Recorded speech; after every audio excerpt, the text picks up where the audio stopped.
Thank you. It's real nice to be here. It was nice I didn't have to drive too far and get on an airplane. That was nice too.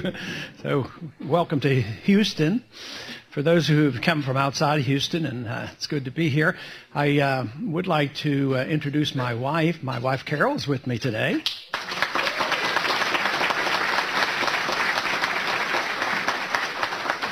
She had to show up because she played hooky a couple times this summer, and so she has to make up for that. But she's doing well, and I'm very pleased with that.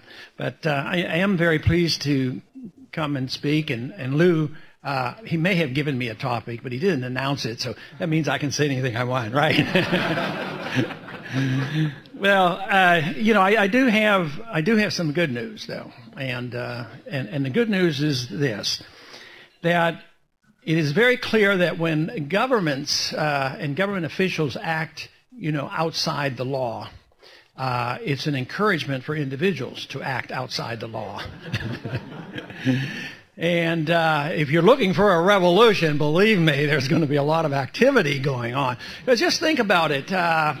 We could start with this little insurance, well-endowed insurance program called Social Security, run honestly and ethically and above board. But lo and behold, they complain with a guy like Madoff. Madoff goes and does the same thing, But isn't it wonderful who's going to be Secretary of Treasury? Isn't this neat? I mean, he doesn't believe in paying taxes. So what the heck? Well, what is going to happen these days? I mean, we may truly see some exciting times ahead. But no, he believes in collecting taxes now, and he'll probably be very ruthless in collection of taxes. But obviously it does make a strong point. Now, a lot of you may have seen a bumper sticker that I have in my office, and because it's been on the internet, and yesterday I had some young kids in the office, not too unusual, and the students came in and they wanted to get their picture with the bumper sticker. Of course, he allowed me to be in the picture too. But this bumper sticker is very simple. It says, "Don't steal, the government hates competition." And they don't like competition. They don't like competition in running your life. They want to run your life for you. They don't want competition running the economy. They want to run the economy. And, of course, they don't like anybody to run their own affairs overseas. They think they're capable and have this obligation to run everybody's affairs overseas as well. So it boils down to a very simple philosophy of what we need. We need to get the government, out of our lives, out of our bedrooms, out of our walls, off our back, and out of foreign countries. And in the meantime, just get rid of the Federal Reserve.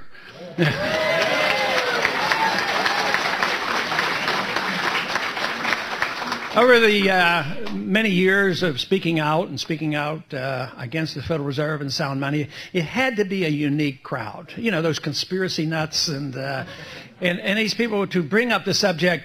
Yes, we should get out of the UN. And yes, we should get rid of the Federal Reserve.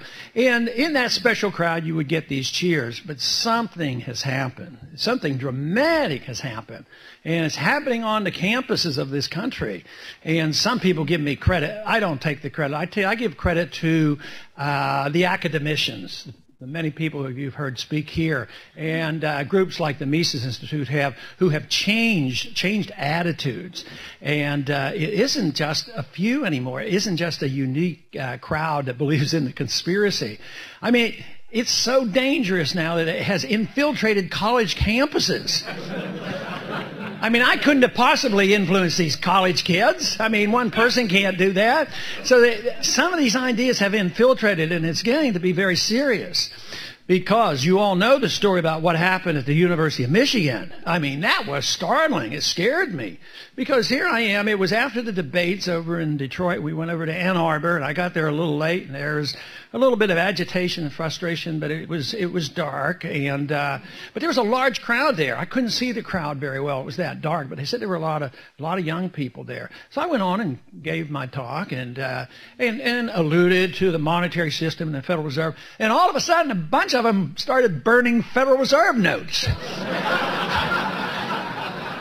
And then they started chanting, and the Fed, and the Fed, you know. I mean, where did this all come from? So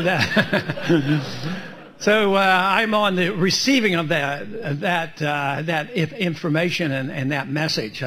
They were telling me to end the Fed. So I said, well, that does sound like a good idea. So we have promptly introduced, once again, the bill to end the Fed. So.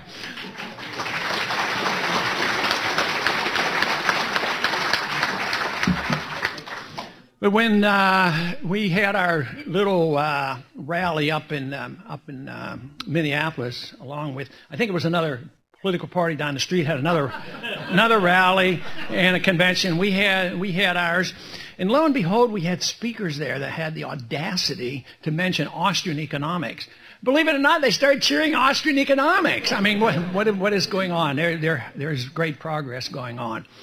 In Washington, you can see some progress. They're thinking seriously about what's happening because guess what? They're scared, and rightfully so, and they don't understand what's happening. And Lou has alluded to it, the fact that other members do now ask questions. Before, it was usually chuckling and laughing and forgetting about it and say, there he goes again.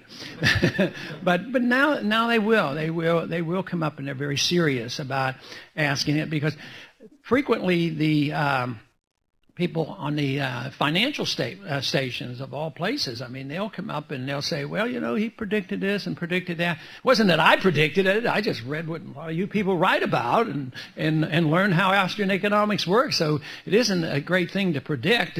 You know, it's like it takes a genius to predict that if you print a lot of money, it loses its value.